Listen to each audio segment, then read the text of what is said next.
هقول لك كلمه لو فهمتها هتتجنن.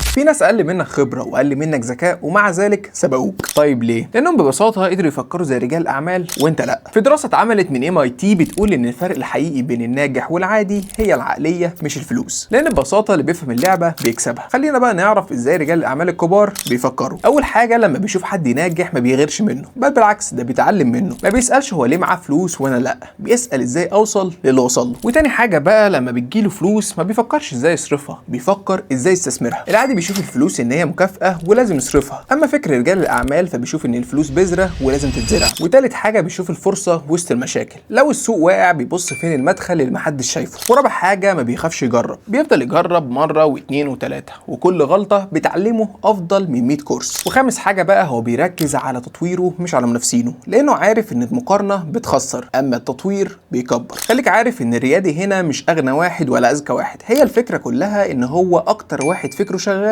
طول الوقت. الخلاصه لازم تبدا تغير تفكيرك عشان تبقى رجل اعمال ناجح، وما تنساش تعمل لايك وفولو لو مهتم تعرف اكتر عن البيزنس او تعمل فلوس. انا عمر درش وده العالم من وجهة نظري.